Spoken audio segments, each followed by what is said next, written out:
عسلامة، إن شاء الله تكونوا الناس الكل بخير.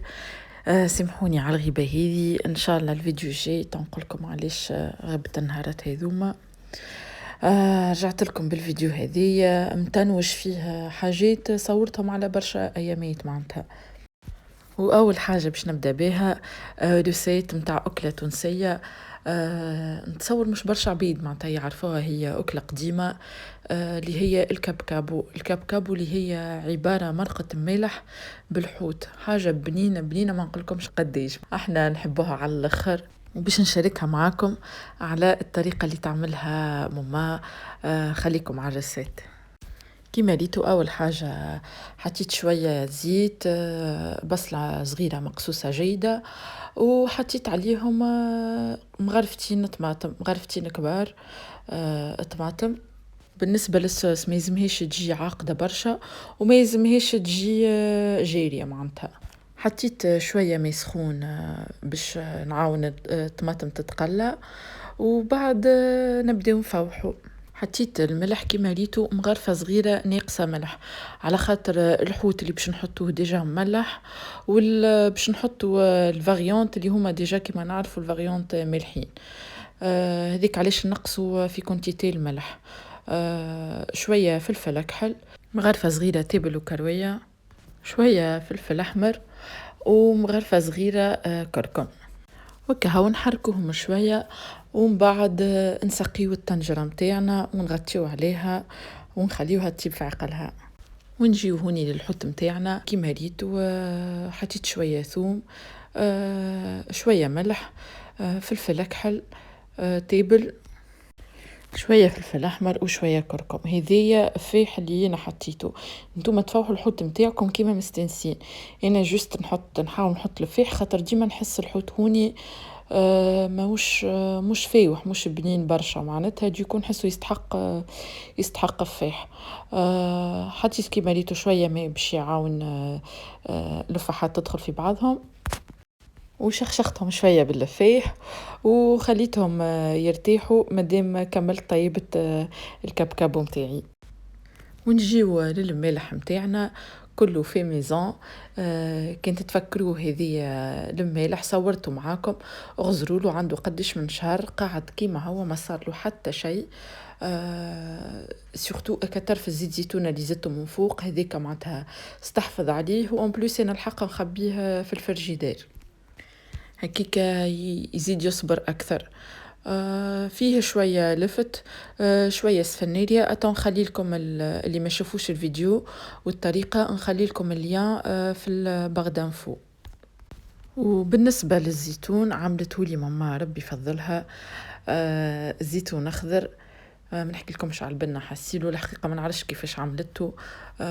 جاي هو وقت الزيتون أتا نسألها كان هكا كيفاش الطريقة متاعها ونقولكم. والزيتون هذية لك الزيتون المرقد زيدا فيه بنة ما نحكي لكمش حسيلو نودكم ولا نشهيكم. ولا ستوس هوني جست باش نقولكم. هو الكبكابو كي نحط الصوص الطيب فرد وقت نحط الماء يغلي خاطر الحاجة اللي فيه باهية في ساعتي. الكبكبو ما ياخوش وقت في الطيب. كيما ريتو نهزك المالح ونحطهم في الصوص. والحكمة من الحاجة هذه اللي الماء اللي يغلي ينحي الحموضة والملوحة الزايدة متاع المالح. والحاجة هذه معناتها لاستيس هذه نستعملوها مع الكبكابو ومع مرقة المالح زايدة. ومن بعد نخليهم ياخذوا غلوة باش يسيبوا البنة متاعهم في الصوص. وهوني كيما ريتو بعد ما خذوا غلوة نجيو نرميو الحوت متاعنا. ما يقعدش برشا وقت الحوت كيما تعرفوا في ساعتي بالدرج ماكس درجين من زمان ويكون الحوت متاعنا طاب. وفي الاخر بعد ما طاب كل شيء جيت حطيت قرن الفلفل متاعي. ما تركزوش برشا مع قرن الفلفل. قلت الراجل شبيه هكا الفلفل اللي جبته قال يلا غالب ما فماش قرن مستوي في المارشي كلهم هكا معوجين. هكا هاو. وهوني في الاخر كيما استنستوا بيا اللمسة السحرية اللي هي طرف فلفل أكحل وخيط الزيت زيتونة اللي كما نقولكم يبنن برشا المرق متاعكم. وهكا يكون الكبكب متاعنا طاب. انا قلت جبت الزيتون، خليني نعبي شويه زيتون نكحل وزيتون اخضر، وزدت معاه صحين غله. وكا هو ذيك هو فطورنا، يا ربي وليك الحمد. نخليكم مع بقيه الفيديو.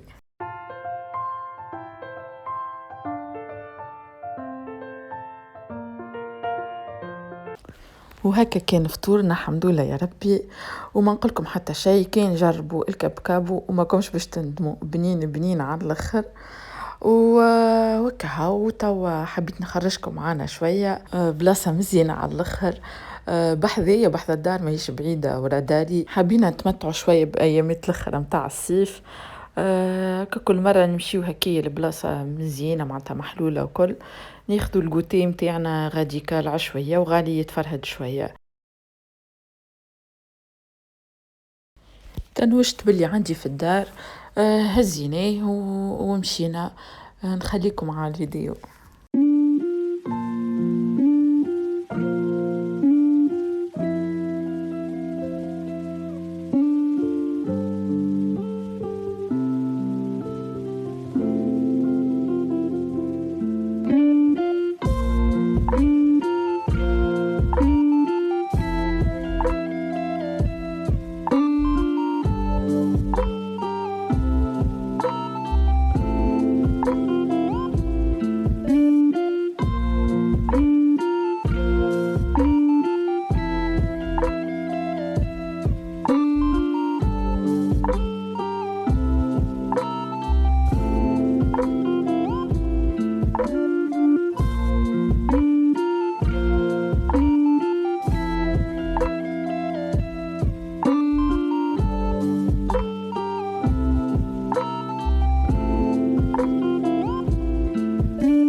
وكا هاو جوست كيما ريتو استيس صغيره لي ماما، بالاخص لي صغارهم كيما غالي مازالو كي ينحاو الكوش.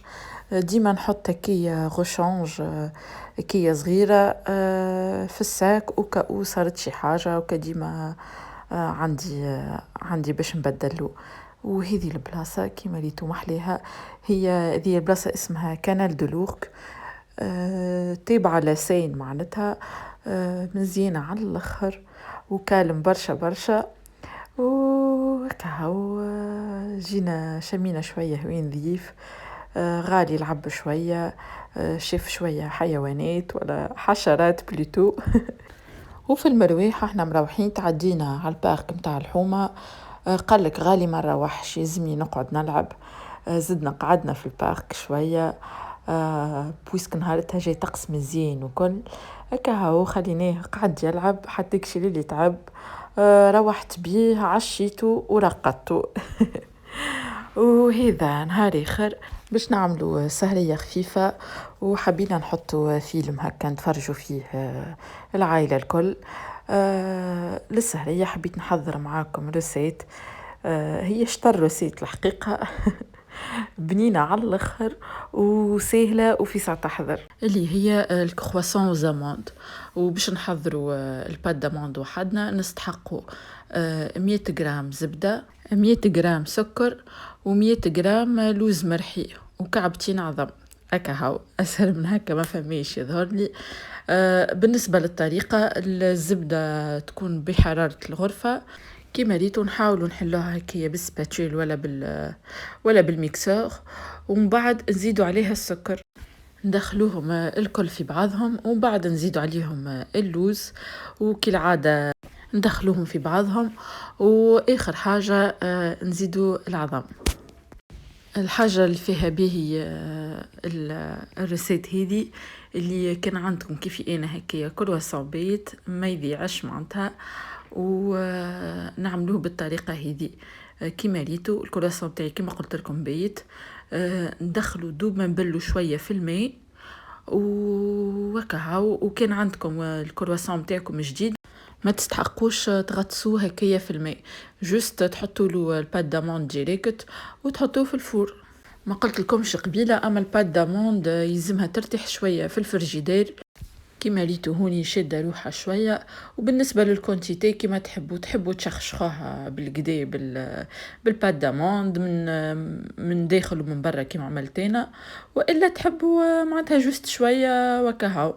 وكيما ريتو هوني زدت عليهم رشة لوز افيلي، اختياري بالطبيعة مش حاجة لازمة. وكهو ندخلهم للفور على 180 درجة، وعيني ميزاني يقعدوا حسب التقريب 4 ساعة حتى لين تطيب الكريم داموند متاعنا.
وهكا كانت السهرية متاعنا.